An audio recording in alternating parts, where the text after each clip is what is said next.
Christ is risen, alleluia. He is truly risen, alleluia. Welcome, brothers and sisters, to our Via Lucis Station 7. Jesus appears to the disciples and grants them the authority to forgive sins.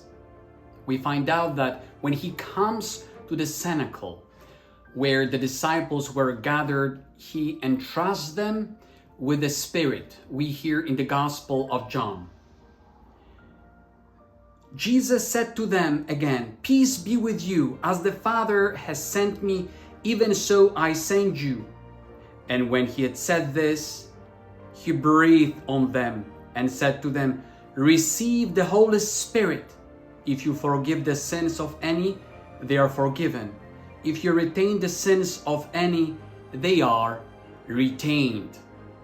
The disciples who are gathered behind the closed doors are really terrified. They are pursued. They are persecuted. They have lived the time of a great distress and a personal failure. Their entire lives crumbled down, fell apart with Jesus's being captured and his death. Can you just try to picture the state of their souls? They are shattered. They are really afraid.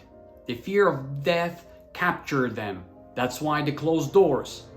And I can imagine that they really made sure no one knew where they were and how well those doors were locked. When Jesus comes to them, he doesn't bang, obliging them, "You must open. Make sure you welcome me." He knows their inability. He knows that their faith was severely tested and shattered. That in their minds, after Jesus' death, there was nothing left. What would be the next step? Probably they thought they would be captured and sentenced. Jesus comes and grants them the gift of peace.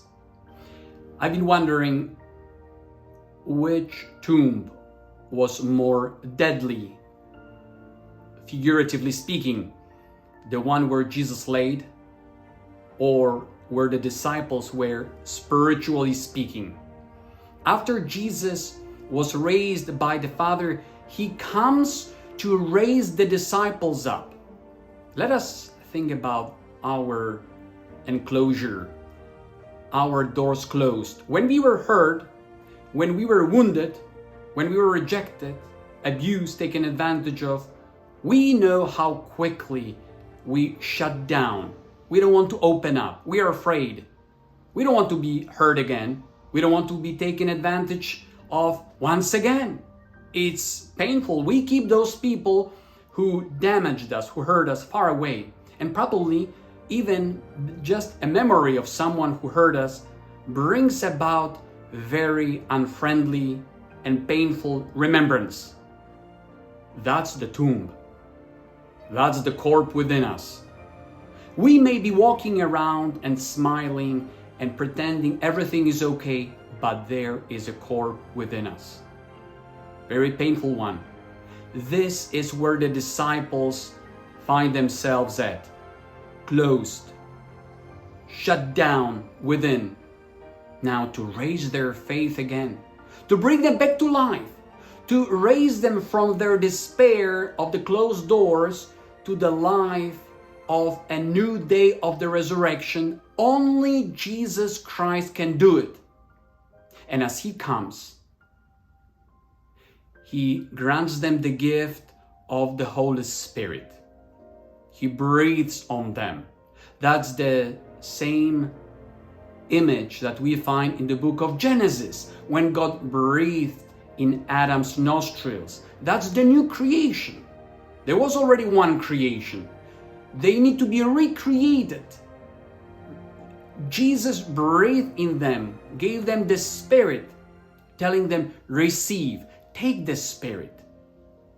For some commentators, it is considered to be the prelude or even the first Pentecost.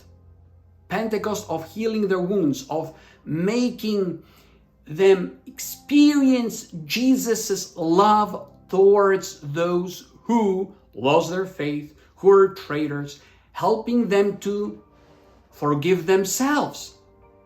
Not only forgive those who are outside, but first forgiving themselves for what they have done, fleeing, escaping. Peter himself denying Jesus. I'm trying to portray the tragic situation in which the disciples found themselves. When Jesus breathes on them, he says, receive, take the Spirit, welcome him, embrace him. And then he tells them that those they forgive will be forgiven, and those whom they retained their sins, the sins will be retained, will not be forgiven.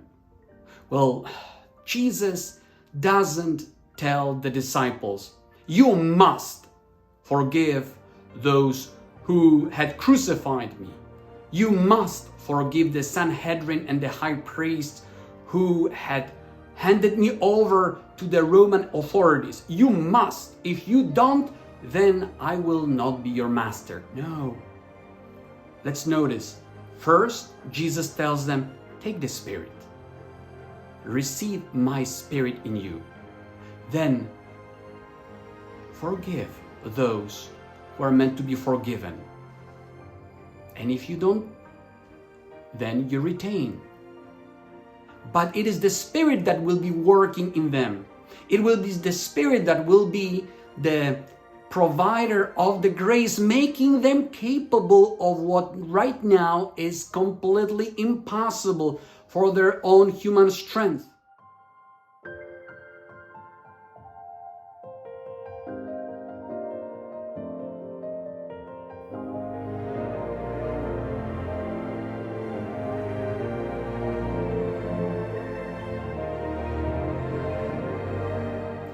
To conclude, I would like to demonstrate this point using an example.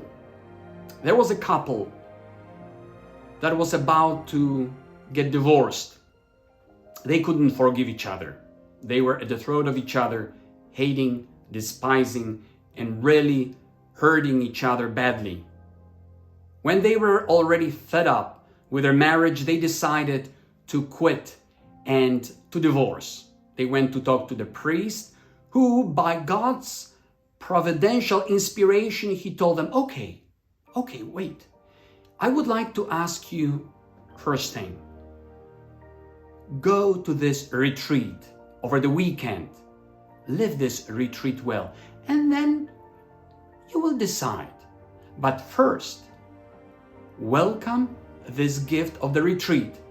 The couple battled hard. At first, they were reluctant. Then the Spirit inspired them to go to the retreat. And there, as they started the retreat, they were sitting in the opposite places of the conference room. Already on Saturday, they started considering that something was happening there, like the tiny glimpse of light entering their hearts. On Sunday, they were already sitting next to each other. When they came back, they understood it was the Spirit working with them to look at each other and start asking more graces on the path of forgiveness.